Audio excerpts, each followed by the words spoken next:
Praise the Lord. Good morning. இன்று தேவனுடைய வார்த்தை ரோமர் 13ஆம் அதிகாரம் 10ஆம் வசனம் எவ்விதமாய் சொல்லுகிறது: அன்பானது பிறனுக்கு பொல்லாங்கு செய்யாது, ஆதலால் அன்பு நியாயப்பிரமாணத்தின் நிறைவேறுதலாய் இருக்கிறது. அன்பானது பிறனுக்கு பொல்லாங்கு செய்யாது, ஆதலால் அன்பு நியாயப்பிரமாணத்தின் நிறைவேறுதலாய் இருக்கிறது. அன்பு அன்பு என்ன? அன்பு எல்லாத்துலேயும் ஒரு படி மேலே தாங்க. இந்த உலகத்தின் மக்களுக்காக, இந்த உலகத்தை இவ்வளவாய் அன்பு கூர்ந்ததுனால தான் அவர் இந்த உலகத்தில் மனிதராய் பெறப்படுத்தி இந்த உலக மக்களின் பாவத்தை அவர் தலையில் சுமந்து தீர்த்தார். அவர் அன்பான தேவன். அவருடைய பிள்ளைகள் நானும் நீங்களும் அன்பா இருக்கிறோமா அப்படின்றதுல ஒரு கேள்விக்குறி. அதுவும் இல்லாமல் அன்பா இருந்தால் பிறனுக்கு பொல்லாங்கு செய்ய தோணாது. நீங்கள் பிறனுக்கு யாருக்கு நீங்கள் தீமை செய்வீங்க? தீமை இந்த கேஸ் அன்பானவங்க சொன்னால் உடனே செய்வீங்க. நீங்கள் நேசிக்கிற ஒரு மனுஷன் உங்களிடத்துல பேசினா அவங்களுக்கு இடம் கொடுத்து டைம் கொடுத்து அவங்க பேசுறதை கேட்பீங்க. அன்பு இல்லாட்டி அவங்க பேசுறது கேட்க மாட்டீங்க. அன்பு இல்லாட்டி இல்லை, அந்த இடத்துலயே இருக்க மாட்டீங்க. ஸோ அன்பு பொல்லாங்கு செய்யாது. ஒருத்தரை நீங்கள் நேசிக்கிறீங்கன்னா தெரிஞ்சுக்கிட்டே அவங்களுக்கு ஏதாவது தீமை செய்வீங்களா? இல்லை. ஸோ அதுதான். அதனால் அன்பு நியாயப்பிரமாணத்தின் நிறைவேறுதலாக இருக்கிறது. அன்பு நியாயப்பிரமாணத்தின் ஒரு நிறைவேறுதல். எப்படி சொல்ல? நியாயப்பிரமாணம் எது? நியாயப்பிரமாணம் வேதாகமும், பரிசுத்த வேதாகமும் நியாயப்பிரமாணம். ஆதியிலே வார்த்தை இருந்தது, வார்த்தை தேவனாய் இருந்தது.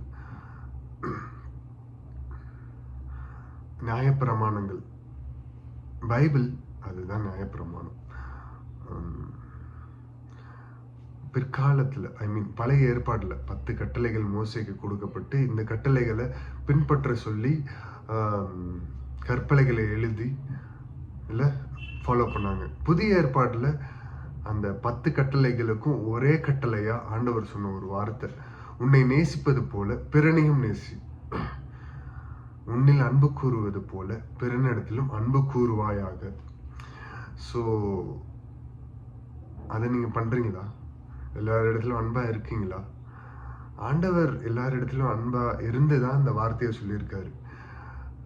நீங்களும் நானும் அவருடைய பிள்ளைகள்னு சொல்கிறோமே, யாரையாவது மன்னிக்காமல் இருக்கோமா?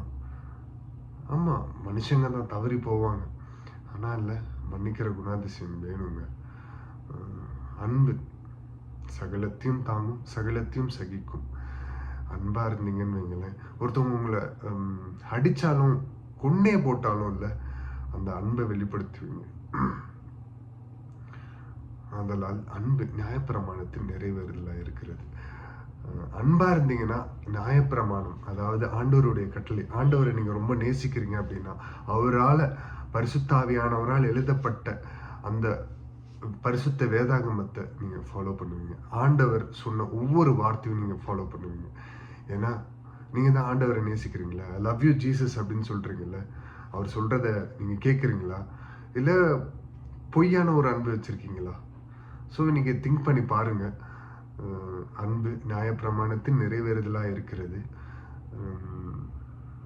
அந்த அன்பு உங்க வாழ்க்கையில அந்த நியாயப்பிரமாணம் நிறைவேறுதலாக இருக்கிறதா என்று பார்த்து ஆண்டவரிடத்துல கேளுங்க. நான் தவறிய நாட்கள்லாம் போதும் ஆண்டவரே, உம்மிடத்துல நான் திரும்பி வரேன். இசப்பா, உம்முடைய அன்பை எனக்குள்ளாக ஊற்றுங்க. நீங்க சொன்னது போல, என்னை நேசிப்பது போல பிறனையும் நேசிக்க எனக்கு அந்த உம்முடைய குணாதிசயத்தை எங்களுக்கு தாங்கன்னு கேட்போமா? மகா இறக்கமும் கிருபையும் நிறைந்த எங்கள் நல்ல தகப்பனே, இசப்பா, அந்த காலை பொழுதற்காக உமக்கு நன்றி செலுத்துகிறோம். இசப்பா, அன்பு சகலத்தையும் தாங்கும், சகலத்தையும் சகிக்கும் என்று சொன்ன தேவனே, இசப்பா ஸ்தோத்தரிக்கிறோம். இசப்பா, அன்பு எல்லோரிடத்திலும் தனிந்து போகாதபடி நாங்கள் எல்லோரிடத்திலும் அன்பாய், இசப்பா, எல்லோரிடத்திலும் அன்பை பகிர்ந்து கொள்ள, இசப்பா, உடைய சத்தியத்தின் ஊடாய், உடைய நியாயப்பிரமாணத்தின் ஊடாய் நடந்து செல்ல உடைய அன்பை எங்களுக்குள்ளாக ஊற்றுவீராக தகப்பனே. இசப்பா ஸ்தோத்தரிக்கிறோம். இசப்பா, எங்களிடத்துல இருக்கிற அன்பு எப்பொழுதும் தனிந்து போகாதபடி உம்முடைய அன்பை எங்களுக்குள்ளாக ஊற்றி இந்த உலக மக்களுக்கு அன்பை செலுத்த கிருபை செய்வீராக தகப்பனே.